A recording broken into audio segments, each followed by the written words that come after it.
bienvenue à notre première fois aux questions qu'on a. On va répondre aux questions de Jay Vivier. On a ici présentement, il y a moi et mon Tommy. On a Alex qui est là. Yes. On a Kevin. Toujours. Excellent. On va commencer sans plus attendre avec la première question. Bélénos, c'est un pays ou une région? Ok, c'est un pays. On va dire que c'est un pays. En fait, au départ, si vous prenez la carte, vous allez voir, il y a beaucoup de pays où il y a la Saint-Empire de Tweeden, il y a la Principauté. C'est tous des pays. Il y a Bélénos qui est dans ça. Anciennement, c'était une province d'Illumune. Illumune, on appelle ça souvent le monde d'Illumune, mais en réalité, Illumune, c'est la région qui est entre l'océan, les montagnes noires, puis les monts remparts, puis au nord, maintenant, tu te tannes parce que c'est du gros fret. Donc, dans cet ancien pays-là, c'était une province. Éventuellement, le pays est tombé. C'est resté encore. Il y en a qui appellent ça une province, mais en réalité, c'est plus un royaume. Et présentement, dans ce pays-là, tu as deux royaumes qui font la guerre. Il n'y a pas il n'y a pas de chef, il n'y a pas de dirigeant qui est capable de tout l'unifier. Mais on croit qu'un jour, Bénos va être vraiment unifié, mais jusqu'à ce temps-là, c'est un peu flou. C'est la reine Marussia contre Dagot, dans le fond. Oui, mais il n'y a pas juste eux autres. Il y a Territoire Libre, il y a Zeldorf, il y a beaucoup de monde. Mais c'est ça. Fait que, officiellement, Bénos, c'est un pays, mais dans les faits, c'est plus une région. Puis ça, quand on parle de Bénos, on parle des pays. On parle pas du terrain de jeu. Deuxième question. Pourquoi est-ce qu'il n'y a pas de va-et-vient? Je n'ai pas compris la question. Troisième question. Eden, c'est une ville ou un village? C'est un village. Je rajouterais quelque chose. On parle tout le temps du village d'Eden, en fait. On voit une quinzaine de bâtiments. Fait que ça peut pas être une ville. Mais il faut pas oublier, par exemple, Bénénos, c'est représentatif. Fait que qu'est-ce qu'on vit sur le terrain? Faut se dire que dans les faits, dans la réalité, c'est tout un peu plus gros que ça. Le maillon, normalement, il devrait être un peu plus gros pour que le monde puisse vivre et avoir une vie plus intéressante dedans. C'est pareil pour tous les campements. Le village d'Iden aussi devrait être un peu plus gros. On dit qu'il y a peut-être 500 personnes qui habitent là? Parce que tout le monde qui habite en jeu, plus le monde quand ils sont pas là à l'AGN, ils sont où pendant ce temps-là? Ils sont pas trop loin, mais sûrement qu'ils reviennent pendant le mois. Fait qu'on peut dire que c'est peut-être Iden, c'est un village à 500 personnes. Ça reste un village quand même. Peut-être que je rajouterais aussi le truc qu'on dit que tout est un peu plus grand. Dans le Bénénos, tu disais c'était quoi le Bénénos imaginez le Bénénos Ouais, imaginaire. Ouais. Dans l'imaginaire. Dans l'imaginaire, un peu, le terrain de jeu devrait être plus grand. Aller de Citosis jusqu'à Eden, ça peut pas se faire en 10 minutes. Ça se fait en 10 minutes dans la réalité, mais dans notre imaginaire, ça devrait être 6-8 heures pour que ça fasse une certaine logique, pour que ça fitte dans la carte de jeu, ça serait plus ça. C'est plus grand. Parce que sinon, je veux dire, tout le monde serait mort. Là. Je veux dire, il n'y a personne qui aurait toléré d'avoir des démonistes à 10 minutes de chez lui. Là. Ouais, ou un fort ennemi à une distance de lancer de roche. Là. Si les arcs tiraient vraiment, tu serais capable de tuer ton ennemi d'un... Ça serait rochant comme vivre les jours dedans. Ça marcherait pas. Fait que dans les faits, c'est plus grand. Puis en fait, c'est bien que ce soit juste 10 minutes parce que sinon, ce serait pas en maudit s'il fallait faire 8 heures de trajet pour aller voir le fort d'à côté. Est-ce qu'Iden a des alliances connues avec d'autres villes ou d'autres villages voisins? Non. On a déjà développé un peu qu'est-ce qu'il y avait alentour. Ça s'est fait il y a quelques années. Quand que le monde d'Iden ont voulu, à la place de s'associer avec une seigneurie, devenir leur propre seigneurie. Ils ont conclu des alliances avec les villages alentours, avec des manoirs, etc. Puis, qu'est-ce qui en est sorti? C'est que le monde à Eden n'ont jamais levé le petit doigt pour aider leurs compatriotes et leurs voisins. Donc, ils se sont fait rejeter par tout le monde. Puis ça, présentement, en jeu, c'est un peu le cas. Donc, c'est pour ça que à Eden, le monde de jeu, le terrain de jeu, n'a pas de lien beaucoup avec les petites communautés qui devraient se trouver à côté. On a plus de liens avec des comptes qu'avec ton voisin de village. Hey Tom, les montres, ça existe-tu en jeu? Ouais, l'autre question, les monstres, pas les monstres, les monstres. Il n'y a pas de S. Là, c'est de la faute à Jay. D'ailleurs, merci Jay de nous avoir envoyé ces questions-là. Fais-tu le gars de mon groupe, ça? Yes, sir. Excellent. Les monstres, oui et non. Oui, on a certains trucs qu'on a déjà apportés en jeu. Des golems, on a déjà vu ça. Des minotaures, on a déjà vu ça. Il y a beaucoup de trucs. Par contre, on n'a pas de dragon. Pourquoi qu'on n'a pas de dragon? Tout simplement parce qu'on n'est pas capable d'en faire des crédibles. Fait que ça, c'est un des critères pour pouvoir apporter des monstres en jeu. C'est qu'il faut que ça ait l'air de qu'est-ce que c'est. Fait que c'est pas mal la ligne. Mais est-ce qu'il y en a en jeu? Il y en a pas tant que ça. Mais en dehors du jeu, tout ce qui est vraiment féerique, t'en as pas tant que ça non plus. Non. Fait que Puis- si vous voulez Mais voir... ça se réfère au 2 et 3e podcast qu'on a fait. On a fait un podcast sur l'univers. Exactement, Ouais, vous ça, allez on peut- pouvoir aller voir ça, l'univers en bref. Mais il y a façon de les invoquer. Ouais. Ah, il y a des trucs qui sont évocables, c'est possible même des demi-morts, c'est pas vraiment des monstres, là, mais Ouais. il y a du monde qui avait créé ça puis qui pouvait en devenir. Combien y a-t-il de nobles à Eden? Ah, Eden, maintenant il y a Victor qui est un noble, c'est lui Teneshko. Ouais, c'est lui le baron d'Iden, de la baronnie d'Iden. Ouais. Il y a, si on était un petit peu plus des nobles, on a deux types de nobles à Bélénos. On a deux types de nobles sur le terrain. T'as ceux qui sont nobles parce qu'ils sont reconnus comme étant le baron d'une partie de jeu. T'en as trois possibles. Cytosis, la baronnie de Cytosis, la baronnie des Brumes, la baronnie d'Iden. Présentement, c'est tout comblé. Ouais. Puis ça, c'est facile, c'est méritocratique. Fait que si vous voulez vraiment, vraiment devenir noble, essayez de les tasser et prenez leur place. Sinon, tu as des personnes qui sont nobles à l'extérieur du terrain de jeu. Donc, tout le pays de Bénos est divisé en comtés, en baronnies. Puis ces baronnies-là, il y en a certaines que c'est possible de devenir un baron de ça, donc à l'extérieur. Pour ça, ça se trouve en jeu, la procédure. Il reste encore quelques plages de croix, mais quand t'es un grand baron de quelque chose qui t'est donné comme ça, puis que t'habites pas dans ta baronnie, c'est maximum 100 personnes. Fait que t'as un petit bout de terre ailleurs, puis c'est pas mal ça, ton titre de noblesse. Sinon, en retirant notre personnage, c'est possible, exemple, passer niveau 5, ou après avoir accumulé des ressources substantielles, retirer ton personnage puis essayer de peut-être devenir un noble d'une baronnie plus importante. Exactement, mais là, tu deviens Ouais, c'est retraité, ça. fait que t'es plus sur le terrain de jeu. Mais sinon, ce qui est intéressant dans le jeu, c'est de correspondre avec des nobles Oui. Ouais. à l'extérieur. Oui, tous les groupes peuvent correspondre avec... Mais là, ça sera plus des barons, ça va être plus des comtes. Mais c'est ça. En ce moment, les 3 nobles les plus connus, c'est vraiment les barons de chaque baronnie Ouais, exactement. dans le jeu. Ouais, c'est ça. Est-ce qu'il y a un maire? Et si oui, est-ce qu'il est considéré noble? Présentement, je crois qu'il y a un maire. Le monde Aiden ont décidé de se donner un maire. Le monde ont décidé. Ouais, c'est ça. En fait, en ce moment... C'est la grosse démocratie. Ouais, la grosse démocratie. En fait, en ce moment, on a un maire qui s'est plus autoproclamé qu'autre chose, mais c'est un maire qui fait ce qui pourrait être considéré comme la job qu'un maire pourrait faire. En ce moment, c'est Steve Saint-Cyr. Ouais, salut Steve. Ouais, salut Steve. Puis c'est ça, avec son personnage, en ce moment, il est le maire du village avec John Smith. Monsieur Smith. Mais c'est vraiment un titre plus honoratif. honorifique. Honorifique, c'est ça. Et Chris, honoratif. Mais non, c'est pas un noble. Non, c'est pas un C'est noble. pas considéré C'est- comme un baron, rien. Non. C'est l'équivalent de... C'est lui qui serait la personne responsable des différentes... Même pas responsable. C'est Ouais. un titre pas honorifique, c'est quoi? C'est ça. C'est un maire, là. Ouais, c'est un Ouais. maire. C'est un maire pour que les différents groupes qui habitent là-bas le reconnaissent comme tel, mais... C'est un peu juste une position Ouais, c'est une d'autorité. Exactement, ouais. une position d'autorité, mais c'est pas un noble. Prochaine question, c'est... Côté costume, elle est où la ligne dans le sable? J'ai vu beaucoup de différents styles. Par exemple, médiéval, victorien, look chaman, romani, un peu plus fantasy. Mais est-ce qu'il y a de la place pour des vêtements style arabe, indien, de genre sherwani? Sherwani? Je sais pas ce que ça veut dire. Moi, je sais pas c'est quoi des Sherwani. Peut-être, hein, on sait pas. Ouais. Je suis d'accord. Moi, je trouve que les Sherwaniers, ça a leur place à Berry. Ok, des styles arabes, oui, il y a de la place, mais c'est où la ligne dans le sable? Il y en a pas nécessairement, c'est dur à dire, parce qu'un costume peut être correct, puis tu rajoutes 2-3 accessoires, ou plutôt, un costume pourrait ne pas être correct, tu rajoutes 2-3 accessoires, puis ça l'est. La ligne, c'est au niveau de l'évolution, je crois que faut pas aller trop technologique. Donc, si ton costume commence à ressembler vraiment au 18e siècle, mais là, t'es rendu trop loin, là. Reviens dans le temps. Oui.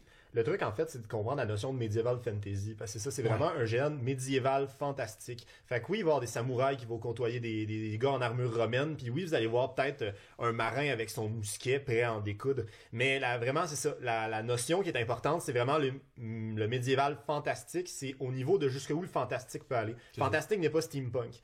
T'sais, c'est correct d'avoir des petits éléments steampunk parce que les brillants de toillage peuvent en avoir ou certains... Ça fait très gobelin. Ouais, ça fait très gobelin. Puis certains exemples comme les gens des Zelda font un attrait avec la technologie, mais ça va jamais dépasser plus loin que les petites goggles légères, puis vraiment des pistolets, puis etc. Mais il y a rien de créatures à vapeur, puis on n'a pas de top hat, là, des chapeaux de forme ou des affaires comme ça. On essaie vraiment d'éviter tout ce qui rapproche trop de l'ère industrielle. Un petit peu. Une ligne, par exemple, des imprimés. Quand tu commences à avoir des gros imprimés qui n'ont pas de l'air réaliste de ton costume, c'est peut-être ça. Il y aurait quoi d'autre? Pas mal ça. Pas mal ça, mais ça, on va essayer de donner plus par le futur. D'ici BL1, on va essayer de mettre plus d'efforts pour pouvoir mieux communiquer. C'est quoi qu'on veut, c'est quoi qu'on veut pas. Ouais. Puis dans tous les cas, si vous avez des questions, juste à nous envoyer un courriel ou ben non, peut-être à le mettre sur Facebook. C'est pas l'idéal, mais envoyez-nous courriel, dites-nous, montrez-nous, puis on va pouvoir vous le dire, là, ça va être assez simple. Parce qu'il y a des joueurs cette année, par exemple, qui ont été capables de prendre des costumes Amish, un petit peu style 18e siècle, puis ils ont été capables de jouer des personnages très dans l'ambiance médiévale fantasy quand même. Là. Fait que c'était tout. C'est les gens des C'est bon. Eldorf. Salut. Ok. Cool. Une autre question? Y a-t-il un souterrain connu dans la région? Oui, il y a un réseau souterrain qui est pas mal utilisé, je pense, par les Amailles. Il y a 3 lieux où il peut déboucher. Il y a la Redoute. Il y en a un autre à Aurelius, mais que c'est surveillé. Puis il y a une autre place plus au sud dans le royaume de Dagot. C'est pas mal ça. Les informations, ils sont vraiment toutes sur le site internet. Mais est-ce qu'il y a des endroits, exemple sur le terrain, que c'est souterrain? Ah, ok. Non, sur le terrain, non, il n'y en a pas. Ok, c'est bon. Ouais, Tom, la poudre noire, puisque c'est de l'alchimie niveau 1, puis que c'est pas considéré comme une potion, puis que ça se crée avec du charbon, dans le fond, est-ce que ça se détruit à la fin de chaque GN? Oui. Voir le livre de règles. Ok, ça clôt pas mal les questions que nous a posées Jay. Fait que merci beaucoup à Jay. Et j'espère que la prochaine fois, il va y avoir d'autres mondes que Jay qui vont nous envoyer de belles questions. Vous avez vu, ça se répondait quand même assez bien. Maintenant, j'en aurais un autre que j'aimerais rajouter. C'est la différence entre les dieux et les démons. C'est, je crois, une question qui est très importante. Nous autres, en tout cas, on s'en est rendu compte quand on a fait le podcast sur les démons, que vous avez vu ou que vous allez voir éventuellement, dépendamment si c'est sorti ou pas. Donc, y a-t-il une différence entre un dieu et un démon? Oui! Le dieu, un démon n'est pas simplement un dieu méchant. C'est ça qu'il faut surtout comprendre. La dynamique est totalement différente. Là, je sais que je fais un peu de monologue. Là. Éventuellement, j'espère que les autres vont m'aider dans mes interventions. Absolument. Ah, On a beaucoup de différences. OK. Donc, un dieu, comment ça marche? C'est que, éventuellement, tout a été créé par les dieux créateurs. Que ce soit le monde de jeu, les plantes, les roches, les dieux, les humains. Le monde matériel. Exact. Tout a été créé par les dieux créateurs.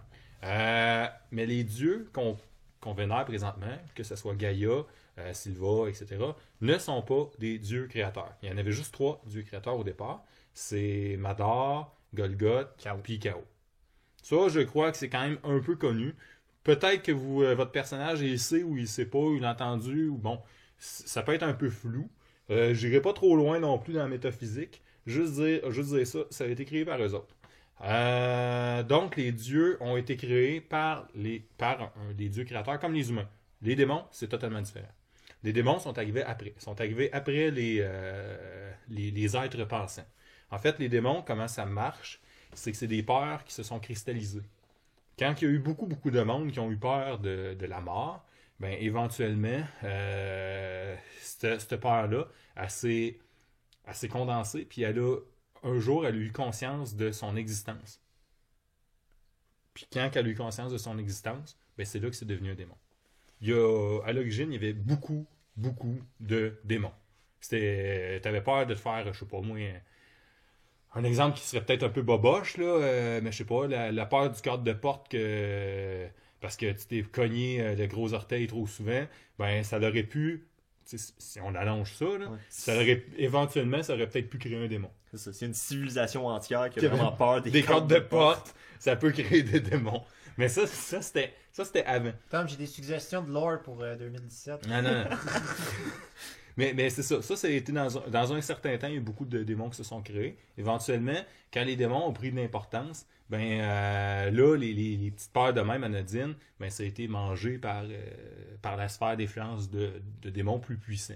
Ces démons-là, un jour, ont décidé de se révolter, ont décidé de prendre leur place, de s'imposer, puis de faire une guerre aux dieux.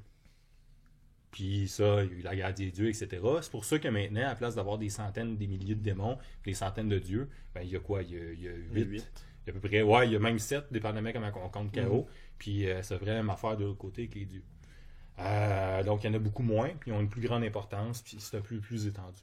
Ça, c'est le comment c'est arrivé. Comment le vivre. Maintenant, le comment le vivre. Un dieu, qu'est-ce qu'il veut, c'est quoi? Un dieu, Sylva, mettons Gaïa. Gaïa. Bon, on peut le voir avec son portfolio, on sait qu'est-ce qu'elle veut. Ouais.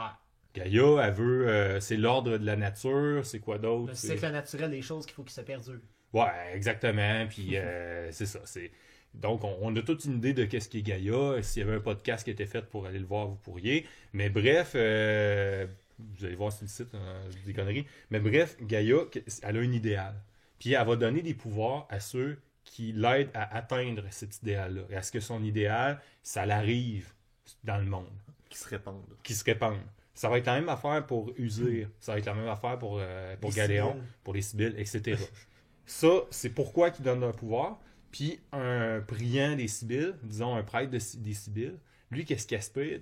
C'est à incarner lui-même cet idéal-là. Puis quand il va mourir, s'il l'incarne assez bien, que ce soit un prêtre ou que ce soit quelqu'un, n'importe qui, là, il incarne assez bien cet idéal-là, ben, les Sibylles vont faire comme « Hey, toi, t'es assez cool pour nous autres.